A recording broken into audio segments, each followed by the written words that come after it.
It's been a week since one of my favorite developers released their new game. Obsidian Entertainment, the minds behind Fallout New Vegas and The Outer Worlds, have developed one of the most unique and creative games I've played in a long time. But is this historical mystery for you? Hi, I'm Mason from Amateur Game Review. Let's talk about Pentiment.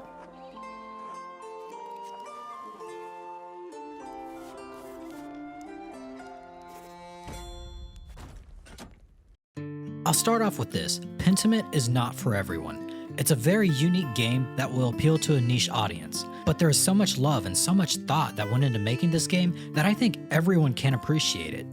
It's quite amazing that something like this was given the budget to be made to begin with, especially from a major studio owned by Xbox. What exactly is Pentiment?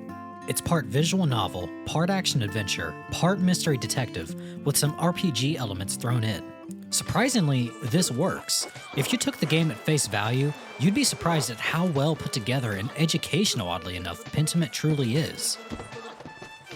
As I said before, Pentiment was made by Obsidian Entertainment, more specifically, Josh Sawyer. If you're not familiar with him, Josh has directed and written for Icewind Dale, Fallout New Vegas, and Pillars of Eternity 1 and 2. In my opinion, some of the best role-playing games ever made. It's fair to say Pentiment is Josh's baby. He pitched the concept years ago back at Black Isle Studios, but was turned down because it would be a hard sell to general audiences. Eventually, Black Isle closed, Obsidian rose from its ashes, and Josh once again pitched Pentiment in 2018. Luckily, the pitch succeeded. He was given a 20-person team and told to make the game he's dreamed of. This game has probably been in his head for at least 15 or 20 years at this point, and being able to get it out into the world has to be a dream come true. So what exactly is Pentiment about? Pentiment is set in 16th century Bavaria, more specifically the village Tassing. This might seem like an odd choice for a video game, but Josh actually has a degree in history and is knowledgeable about this time period. You take on the role of an artist named Andreas Mahler. Andreas is working on his masterpiece while serving an apprenticeship at the local abbey. It seemed like a normal day in Tassing until Baron Lorenz Rothvogel came along. By the way, I'm sorry, I'm going to butcher these names. The Baron commissioned a manuscript to be worked on at the abbey, and is disappointed in its progress by the elder monk Piero. Andreas is told to complete the Baron's manuscript despite already having a decent workload. The Baron isn't well liked in the village, as you can probably tell by some of the villagers reacting to his presence, but the abbey puts up with him because he's rich and pays good money. The next morning, after angering the abbots at dinner the previous night, the Baron is found murdered in the abbey, and the only one standing in the room is Brother Pierre with the bloody knife. Piero is imprisoned until the Archdeacon can investigate, but Andreas doesn't believe his friend could have murdered the Baron. Andreas begins his investigation into the Baron's death, hoping to free his friend, but finds out Tassing may not at all be as it seems. This is all within the first hour, by the way, and this game is 25 to 30 hours long, so these are very minor spoilers. I won't lie to you, the first hour is slow. It's mundane, it's a typical day in the 16th century, but it also acts as a good tutorial for the entire game. You're free to explore the entire town of Tassing and talk to almost all of the characters, and I highly recommend doing so because most of the NPCs have something interesting to say.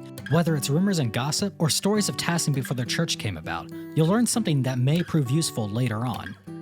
The dialogue is also really well written, which is good news for a text-heavy game, and the conversations feel real. It's not like reading generic medieval fantasy with like doth and thou every sentence, but believable conversations that progress naturally based on what you say, how you say it, and what languages you know. Even staying silent can reward or penalize you. The choice is yours, and that's what Pentiment is really about.